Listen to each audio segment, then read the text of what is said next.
오늘 우리에게 주신 하나님 말씀 열왕기 하 7장 11절에서 20절까지의 말씀입니다. 열왕기 하 7장 11절부터 20절까지의 말씀 구약 573쪽에 있습니다.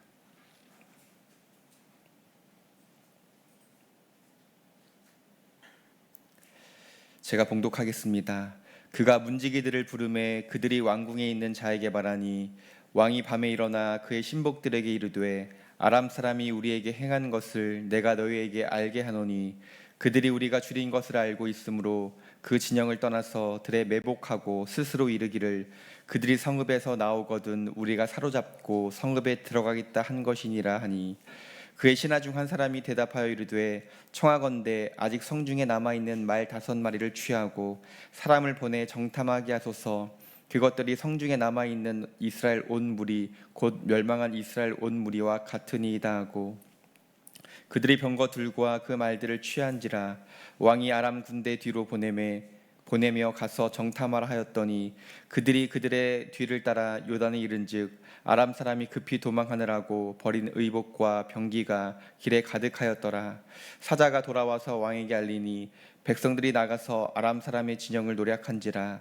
이에 고운 밀가루 한 스아에 한 세겔이 되고 보리 2스아가 한 세겔이 되니 여호와의 말씀과 같이 되었고 왕이 그의 손에 의지하였던 그의 장관을 세워 성문을 지키게 하였더니 백성이 성문에서 그를 밟음에 하나님의 사람의 말대로 죽었으니 곧 왕이 내려왔을 때에 그가 말한 대로라.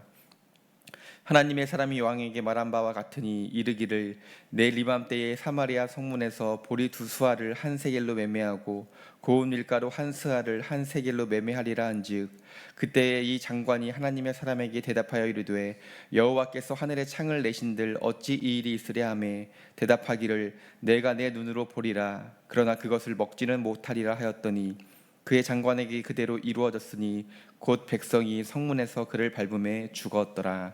아멘. 새벽을 깨우고 말씀과 기도의 자리로 나오신 성도님들을 환영하고 축복합니다. 앞선 내용을 정리하면 이렇습니다. 아람 군대가 이스라엘 수도인 사마리아 성을 포위했습니다. 그래서 보급로가 차단되고 극심한 인플레이션이 생기고 심지어 인유까지 먹게 되는 그런 처참한 상황에 이르렀습니다. 그런데 예언자 엘리사가 와서 이렇게 말합니다. 포위가 풀려나고 물가도 곧 정상화될 겁니다. 걱정하지 마십시오. 그런데 이 말을 사람들이 믿지 않는 것이죠. 왕도 믿지 않았고요. 왕의 신하들도 엘리사의 말을 믿지 않았습니다. 무슨 그런 허무맹랑한 소리를 하냐. 왕의 장관이 엘리사를 조롱합니다. 그때 나병 환자 4명이 성문 앞에 있었는데 이런 말을 합니다. 우리가 성 안으로 들어간다고 해도 성 안에 기근이 심하니 거기서 굶어 죽을 것이다. 그렇다고 우리가 여기서 머물러도 죽을 것이다. 그러니 아람 군대 적진으로 가서 항복하자. 만약에 그들이 우리를 죽이면 죽는 것이고 혹여나 우리를 불쌍히 여겨서 받아주면 살게 될 것이다. 해질 무렵 그들이 일어나서 아람 사람들의 진영으로 갔습니다. 아람 진영에 다다랐는데 놀랍게 아무도 없었습니다. 하나님께서 아람 사람들에게 병거와 말소리가 섞인 거대한 군대 소리를 듣게 하셨는데 아람 사람들이 깜짝 놀라서 이렇게 이야기했습니다. 이스라엘 왕이 헷 사람과 애굽 사람들에게 돈을 주고 용병을 구했구나. 그래서 반격해 오는구나 이렇게 생각합니다. 그 소리가 얼마나 컸던지 장막과 말과 나귀를 버리고 혼비백산하여서 도망갔다 그렇게 기록합니다. 그러니까 나병 환자들이 이게 웬 횡재냐 이렇게 생각하면서 장막에 들어가서 먹고 마시고 은과 금과 의복을 챙기고 신이 났습니다. 그런데 그러다가 문득 마음이 찔린 겁니다. 우리가 이러면 안 되는데 오늘은 아름다운 소식이 있는 날인데 우리가 침묵하고 있으면 안 되겠다. 이 소식을 가서 전해주어야겠다.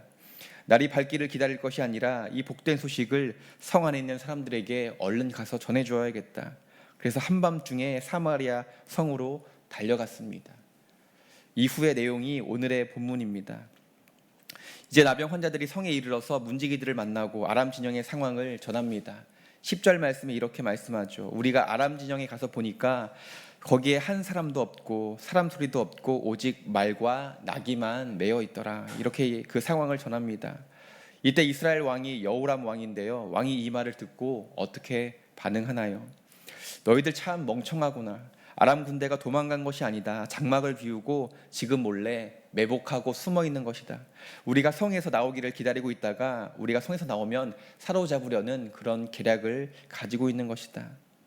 나병 환자들이 기쁜 소식, 아름다운 소식, 복음을 전했는데 왕이 받아들이지 않았습니다. 우리가 복음을 전할 때 종종 마주하는 상황입니다. 예수님을 알지 못하는 사람들에게 우리가 복음을 전합니다. 예수님께서 죄와 사망 가운데 있는 인류를 구원하시고자 이 땅에 오셨습니다. 여러분, 이 소식을, 이 기쁜 소식을 받아들이고 예수님을 나의 구주로 영접하고 영원한 생명을 누리십시오. 우리가 이렇게 복음을 전하죠. 그러면 어떠한 반응이 돌아오나요? 날 건드리지 마라. 나를 내버려둬라. 나는 지금까지 살아온 대로 살아가겠다. 이렇게 이야기하는 사람들을 마주하게 됩니다. 고린도전서 2장 1절과 2절 말씀을 제가 봉독해 드리겠습니다. 사도 바울이요 이렇게 고백을 합니다. 형제들아, 내가 너희에게 나아가 하나님의 증거를 전할 때에 말과 지혜의 아름다운 것으로 아니하였나니 내가 너희 중에서 예수 그리스도와 그가 십자가에 못 박히신 것 외에는 아무것도 알지 아니하기로 작정하였습니다. 사도 바울이 이렇게 이야기합니다. 여러분들에게 복음을 전할 때 내가 아름다운 말로 복음을 전하지 않았습니다. 오직 한 가지, 그리스도의 십자가 외에는 다른 말을 전하지 않기로 내가 작정하였습니다. 하나님을 믿는 우리가 해야 할 일, 우리에게 맡겨주신 사명은요, 복음을 전하는 일입니다. 흔히 우리가 전도한다고 이야기할 때는요, 같은 문화권, 같은 언어권에 있는 사람들에게 복음을 전할 때 전도한다 이렇게 이야기를 합니다. 또 우리가 문화가 다른, 언어가 다른 사람들에게 복음을 전할 때는 선교를 한다 이렇게 이야기를 하죠. 그러나 결국 전도를 하든 선교를 하든 우리가 해야 할 일은 복음을 전하는 것입니다. 그런데 우리가 복음을 전할 때 반드시 기억해야 할 것이 있습니다. 시대가 다르고 또한 대상이 다르지만 복음의 본질, 내용이 바뀌어서는 안 된다는 것이죠. 방법이라고 하는 것은 수단에 불과합니다. 그러나 우리가 복음을 전하다 보면 내용보다 방법에 더 집중할 때가 있습니다. 우리들이 복음을 전할 때 가장 핵심적인 그런 복음을 놓치고 있다면 우리들이 전하는 그 복음은 열매를 거두지 못할 겁니다. 열매를 거두지 못한다, 이게 무슨 뜻일까요? 복음의 능력이 나타나지 않는다는 것이죠. 우리가 어떠한 언변과 탁월한 방법으로 복음을 매력적으로 능력 있게 만드는 것이 아닙니다. 그렇다면 배우지 못한 사람들, 말주변이 없는 사람들, 내성적인 사람들은 결코 복음을 전할 수 없을 것입니다. 우리의 능력에 의지하는 것이 아니라 복음의 능력이 있다는 사실을 믿음으로 고백하고 담대하게 복음을 선포하는 것입니다. 제가 신학대학원을 준비할 때의 이야기입니다. 저에게 이러한 기도 제목이 있었습니다. 하나님, 신학은 하나님에 대해서 배우는 것인데 제가 최선을 다해서 성실하게 이 과정을 마치기 원합니다. 그렇게 기도로 대학원을 준비하고 또한 같이 신앙생활하는 공동체의 기도 제목을 함께 나누었습니다. 그런데 사실 저에게는요, 남에게 말하지 못한 기도 제목, 대학원을 준비하는 각오가 있었습니다. 하나님, 제가 열심히 공부해서 하나님이 없다고 말하는 이런 무신론자들, 불신자들, 그런 사람들에게 논리적으로 잘 설명을 해주었으면 좋겠습니다. 그래서 그들이 두 손 두 발 다 들고 하나님을 믿게 하고 싶습니다. 하나님에 대해서 의심하는 사람들, 딴지를 거는 사람들, 조롱하는 사람들, 그들의 난해한 질문에 이건 이런 거야 이렇게 시원하게 대답을 해주어서 그들의 이야기에 반박을 잘해서 그들이 하나님을 믿게 해주었으면 좋겠습니다. 저의 마음 가운데요, 이런 생각이 있었습니다. 굉장히 교만했죠. 네. 근데 우리들이 종종 착각하는 것이 있습니다. 우리가 어떠한 방법을 사용해서 복음을 잘 포장하고 탁월하게 만들 수 있다고 생각합니다. 여러분, 그렇지 않습니다. 탁월한 복음을 우리들이 선포할 때 그 복음에서 역사가 나타나는 것입니다. 여러분, 사도 바울이 얼마나 똑똑한 사람입니까? 얼마나 많이 배운 사람입니까? 오늘날로 이야기하면요, 가방끈이 굉장히 길었던 사람입니다.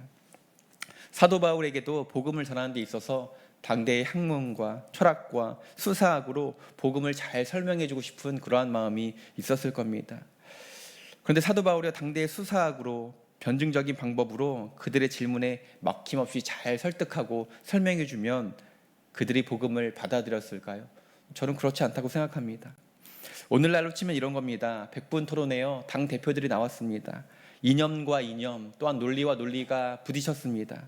서로 막 주장을 펼치는데요, 한쪽이 적절한 답변을 이야기하지 못합니다. 그럼 논리에서 진 사람이 뭐라고 이야기할까요? 아, 제가 졌습니다. 당신의 의견을 받아들이겠습니다. 일어나요? 제가 잘못된 생각을 가지고 있었군요. 제가 이제부터 예수님을 받아들이겠습니다. 예수님을 믿겠습니다. 이럴까요? 결코 그렇지 않습니다. 논리에서 졌기 때문에, 자존심이 상하기 때문에 결코 상대방의 의견을 받아들이지 않습니다. 그리고 그 관계는요, 점점 멀어집니다. 여러분, 전도와 선교는요, 복음을 탁월하게 만드는 것이 아닙니다. 이 복음을 어떻게 잘 포장할 수 있을까? 어떻게 하면 그럴듯하게 잘 설명할 수 있을까? 복음을 탁월하게 만드는 것이 아닙니다. 복음은요, 선포하는 것입니다. 복음 자체로 매력적이고 탁월하고 완벽하다, 이러한 믿음을 가지고 우리가 선포하는 것이죠. 복음의 능력을 확신하고 믿음으로 선포하는 증인의 삶을 살아가시길 주님의 이름으로 간절히 축복합니다. 다시 본문으로 돌아오겠습니다. 나병 환자의 말을 듣고 왕의 신하 한 사람이 이렇게 대답을 합니다. 혹시 모르니 몇 사람을 정탐꾼으로 보내서 확인해 보는 것이 좋겠습니다. 그래서 사람들을 보내서 요단강까지 가서 확인을 하는데요. 아람 사람들이 급히 도망하느라 의복과 병기들이 들에 가득한 것을 발견합니다. 그리고 왕에게 이렇게 보고를 하죠.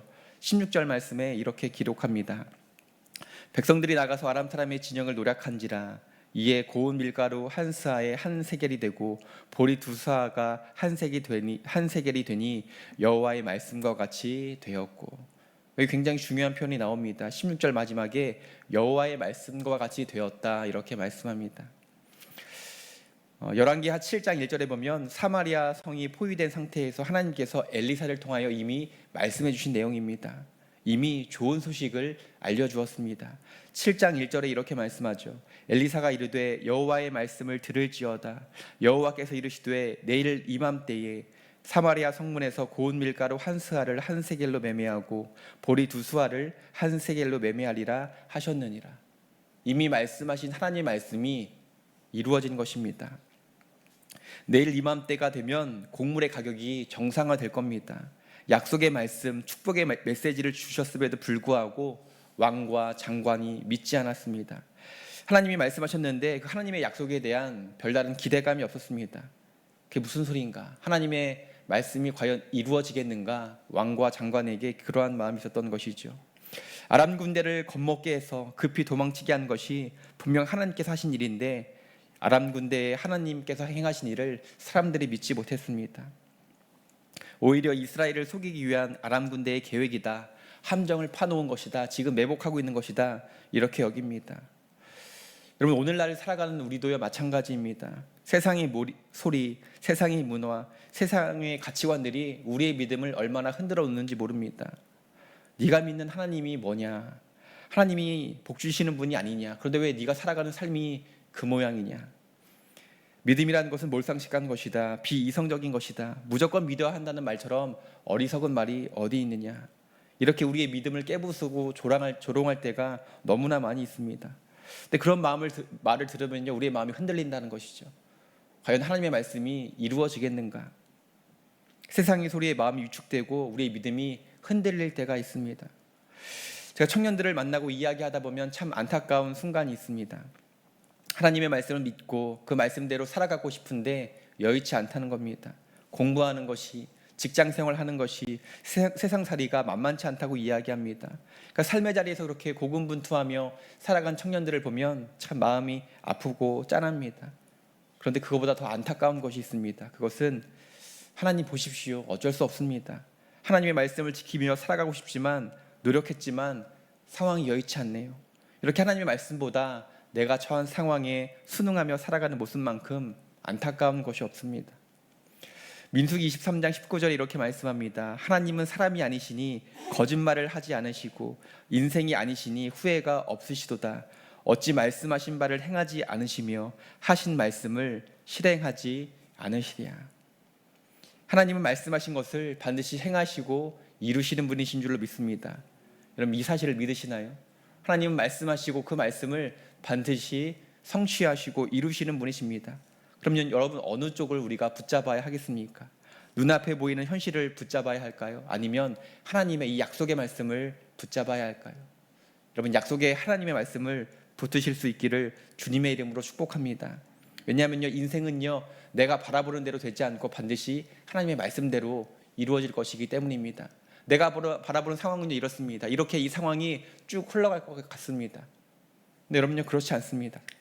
때가 되고 하나님의 방법을 통하여서 하나님의 말씀은 반드시 이루어지고 성취되는 줄로 믿습니다. 지금 내 생각대로 이루어지지 않는다고 해서, 내 방식대로 이루어지지 않는다고 해서 절대로 포기하지 마시기 바랍니다. 인간적인 방법으로 하나님의 일을 그르치기 마시기 바랍니다. 끝까지 약속을 붙잡고 인내하며 그 약속의 성취를 맛보는 저와 여러분 되시길 주님의 이름으로 간절히 축복합니다. 사랑하는 성도 여러분, 말씀이신 하나님과 동행하시기 바랍니다. 물론 말씀을 붙들고 살아가는 것이 여의치 않죠. 하나님을 바라보지 못하게 하는 많은 유혹들이 있습니다. 그러나 우리가 그럼에도 불구하고 말씀을 묵상하고 또한 말씀을 붙들고 살아가면 어느 날 그 말씀을 살아내고 있는 내 자신을 발견하게 될 줄로 믿습니다. 말씀을 살아내는 것이 쉽지 않지만 그 말씀을 살아내려고 몸부림칠 때 그 하나님의 말씀이 오히려 나의 가정과 나의 삶을 지켜주시는 것을 경험하게 될 줄로 믿습니다. 여러분, 오늘 16절 말씀의 마지막 부분을 꼭 기억하실 수 있기를 바랍니다. 여호와의 말씀과 같이 되었고, 여러분, 이 믿음을 가지고 말씀을 묵상하고 또한 말씀을 살아내실 수 있기를 바랍니다. 그렇게 말씀 속에서 하나님을 깊이 만나고 그 말씀을 붙들고 기도하며 말씀에 인도함 받는 그러한 복된 인생 되시길 주님의 이름으로 간절히 축복합니다. 오늘 말씀 기억하며 기도하도록 하겠습니다. 사랑하는 주님, 오늘도 새날을 허락하여 주시고 말씀을 통하여 하나님의 마음을 깨닫게 하시니 참으로 감사합니다. 말씀에 순종하며 살고 싶지만 때로는 보이는 것을 의지하며 주저앉고 싶을 때가 있습니다. 나의 모습이 초라하게 한없이 연약해 보일 때가 있습니다. 그러나 하나님의 말씀을 붙들고 일어설 수 있는 힘과 용기를 우리에게 더하여 주옵소서. 약속의 말씀, 소망의 말씀을 붙들게 하셔서 하나님의 말씀이 나의 인생과 가정에, 교회에 이루어지는 것을 목도하게 하여 주옵소서. 오늘 하루 삶의 자리에서 만나는 이들에게 복음을 전하는 증인의 삶을 살아가기 원합니다. 복음을 선포하는 그 입술과 걸음을 복되게 하시며 복음의 능력과 열매를 경험하는 우리 성도들 될 수 있도록 인도하여 주옵소서. 이 시간 다음 세대를 위하여 기도합니다. 안전하고 여름 사역을 준비하고 있는데 안전하고 은혜로운 일정 되게 하시고, 여름 성경학교와 수련회를 통하여서 하나님을 더욱더 깊이 만나고 사랑으로 하나 되는 귀한 시간 되게 하여 주옵소서. 준비하는 교역자들과 교사들이 먼저 말씀과 기도로 성령 충만하게 하시고 하나님의 마음으로 영혼들을 품는 귀한 시간 되게 하여 주옵소서. 연일되는 무더위와 장마 속에서 성도들의 삶의 자리를 지켜주시기 원합니다. 비 피해 없도록 안전으로 지켜 보호하여 주옵소서. 연로하신 성도님들과 환우분들을 위하여 기도합니다. 치료의 광선을 비춰주셔서 속히 회복시켜 주시고 흔들리지 않는 굳건한 믿음으로 붙들어 주옵소서. 이 시간 귀한 예물 하나님께 올려드립니다. 이 예물에 성도들의 땀과 눈물과 감사의 고백이 담겨 있습니다. 이 가정의 간절한 기도에 응답하여 주시고 하나님의 인도하심과 돌보심을 고백하는 가정 되게 하여 주옵소서. 오늘은 금요기도회가 있는 날입니다. 은혜의 자리로 성도들의 걸음을 인도하여 주시고 하나님의 치유와 회복을 경험하는 시간 되게 하여 주옵소서. 너는 내게 부르짖으라 말씀하신 주님, 이 시간 간절한 기도의 제목을 올려드립니다. 기도할 때에 하나님의 마음을 깨닫게 하시고 또한 하나님의 역사와 일하심을 경험하는 시간 되게 하여 주옵소서. 오늘 하루도 평안과 기쁨으로 인도하실 줄 믿으며 예수 그리스도의 이름으로 기도 올려드립니다. 아멘. 하늘에 계신 우리 아버지여, 이름이 거룩히 여김을 받으시오며 나라가 임하시오며 뜻이 하늘에서 이루어진 것 같이 땅에서도 이루어지이다. 오늘 우리에게 일용할 양식을 주시옵고 우리가 우리에게 죄 지은 자를 사하여 준 것 같이 우리 죄를 사하여 주시옵고 우리를 시험에 들게 하지 마시옵고 다만 악에서 구하시옵소서. 나라와 권세와 영광이 아버지께 영원히 있사옵나이다. 아멘. 개인